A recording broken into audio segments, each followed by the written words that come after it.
जिस तेजी समीर से जी वो आगे हमारे, बढ़ रही है। हाँ समीर जी हमारे साथ फ़ोन पर हैं बुरहानपुर से। बुरहानपुर वो जगह है जहाँ पर एक और ताजमहल बनाने का प्लान बना था किसी समय में, और वहाँ पर मुमताज की समाधि भी है। समाधि क्या, मज़ार। जी हमारे साथ जुड़े हुए हैं समीर जी, जुड़े हैं आप। जी सर।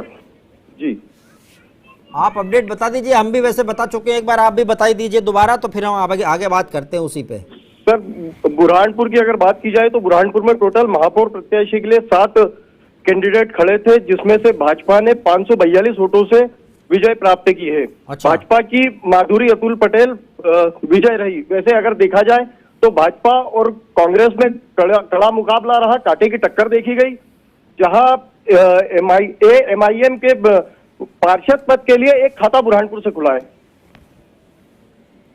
एमआईएम ने अपना खाता खोल लिया।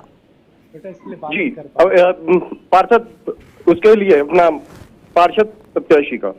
अच्छा, दिलचस्प चीज़ ये है कि एमआईएम का पार्टी का मैनिफेस्टो क्या है वो सबको पता है, एमआईएम की आइडियोलॉजी क्या है वो सबको पता है। जी, जी, लेकिन अगर उस पर भरोसा कोई कर रहा है तो इसका मतलब ये है कि कुछ अलग चल रहा है मतदाता के दिमाग में इस समय। जी, है ना? हम आपको बता दें कि एमआईएम ने बुरहानपुर से 10,000 से अधिक वोट लिए हैं। अच्छा, महापौर प्रत्याशी की अगर बात की जाए तो। महापौर प्रत्याशी में। जी, मतलब बड़ी बात है ये 10,000। और मैंने देखा कि जो कांग्रेस और बीजेपी प्रत्याशी के वोटों का अंतर है बहुत कम है, वो बहुत कम वोटों का अंतर है। अगर देखा जाए तो दोनों 52,000 के ऊपर गए हैं। बिल्कुल, हाँ 52,000 के ऊपर। और देखा जाए तो बुरहानपुर में बिल्कुल भाजपा और कांग्रेस का कांटे का मुकाबला देखा गया। बिल्कुल छठे 5वें राउंड तक कांग्रेस आगे रही, जिसके बाद छठा राउंड जब आया तब बीजेपी ने अपनी बढ़त हासिल की और जीत भी दर्ज की। लाइव करना था टीवी लाइन में भी। ये बड़ी बात है। देखिए कांटे का टक्कर है, कांटे का टक्कर थी बुरहानपुर में जहाँ कभी ताजमहल की सोच हुआ करती थी कि यहाँ पर एक बनेगा दूसरा ताजमहल। हालांकि वहाँ पर फिर मुमताज़ की मज़ार बनाई गई, और मेरे ख़्याल से ये जो आंकड़े आए हैं बहुत कम मार्जिन वाले, इसको बीजेपी को इग्नोर नहीं करना चाहिए, और कांग्रेस को इसलिए इग्नोर नहीं करना चाहिए कि उसके लिए रिबाउंस होने का मौका है, और बीजेपी को इसलिए इग्नोर नहीं करना चाहिए कि कांग्रेस से हारने का वो जोखिम दोबारा हो सकता है उसको। जी समीर जी कुछ बोल रहे हैं। जी सर, लास्ट राउंड में कांग्रेस ने बढ़त अपनी बीजेपी ने लास्ट राउंड में बढ़त हासिल की है और इसके साथ जीत भी दर्ज की है। तो कहीं ना कहीं कांग्रेस को भी कम नहीं आंका जा सकता। सही बात है, यहाँ पर कांग्रेस को हम कम नहीं आंक सकते। बीजेपी को लेकिन ये कहना जरूरी है, बीजेपी को यहाँ पे कांटे की टक्कर जैसी हालत आने नहीं देनी थी। लेकिन अगर फिर भी इस समीकरण में बीजेपी वहाँ पर जीत रही है तो इसका मतलब ये है कि बीजेपी 2023 में बुरहानपुर को सीरियस ले सकती है। लेगी, है ना? बिल्कुल सही कहा, बिल्कुल।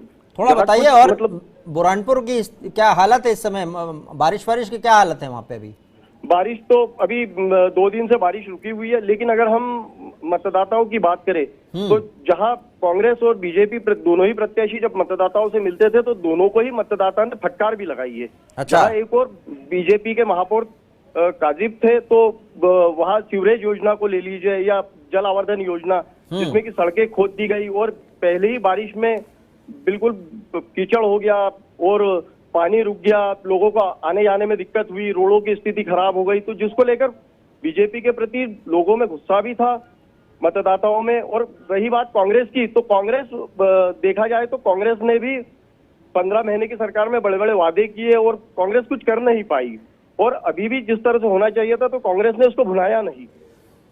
मतदाताओं में कांग्रेस बीजेपी दोनों को लेकर आक्रोश था। देखिए मतदाताओं को आप हल्के में नहीं ले सकते। मतदाता जो है वो जब करने पे आ जाए, ठीक है आपने 10 बार उसको भगा दिया अपने दरवाजे से, मान लीजिए मतदाता को कि जा तुम्हारा काम नहीं करता मैं, लेकिन मतदाता वो गुस्सा मशीन के ज़रिए दिखाएगा, वो ईवीएम मशीन के ज़रिए एक बटन दबाएगा और उसमें उसको इतनी सेटिस्फेक्शन मिलती है बटन दबाते समय। मैंने देखा है कुछ लोगों को, अरे मैं निपटा दिया, पेल दिया, ऐसा शब्द भी इस्तेमाल तो करते हैं। जी है ना? मतदाता जब वोट देकर बाहर निकलता है तो उसके चेहरे पे मतलब एक अलग ही खुशी और वो दिखता है कि हाँ। उसने करके दिखा दिया। अब कि वो बहुत देखिए। उड़ रहा था ऊपर, मेरा काम नहीं कर रहा था, ऐसा दिमाग में चलता है। मतदाता, देखिए जी, मतदाता आखिर बिल्कुल। कौन है? मतदाता जनता जनार्दन का वो हिस्सा, सबसे छोटी यूनिट है जनता जनार्दन की। और जनता जनार्दन मतलब होता है भगवान। लोकतंत्र का भगवान तो वही है। अगर हम लोकतंत्र को एक विधानसभा को मंदिर बोलते हैं, लोकसभा को भी एक मंदिर बोलते हैं, तो उसका भगवान कौन है? जनता। ठीक है ना? तो अब ये नहीं चलेगा कि सपनों को सपना तोड़ गए तुम, आग सुलगती छोड़ गए तुम, ये नहीं चलेगा अब। या ये भी नहीं नहीं, चलेगा बिल्कुल करके। कि सारे घर को निगलने के बाद मदद भी आई शहर जलने के बाद, अब ये नहीं चलेगा।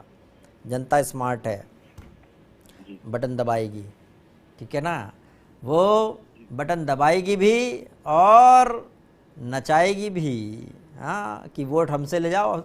जो भी दरवाजे पे आ जाता जनता के ना, उसको बोलती ठीक है आपको वोट दे देंगे, बहुत बढ़िया, हम तो आप ही पार्टी के हैं। अरे आप देखिए, आप हम तो आप ही के पार्टी के हैं। ये बड़ा दिलचस्प होता है स्थानीय नगर निगम या नगर पालिका, नगर परिषद का चुनाव।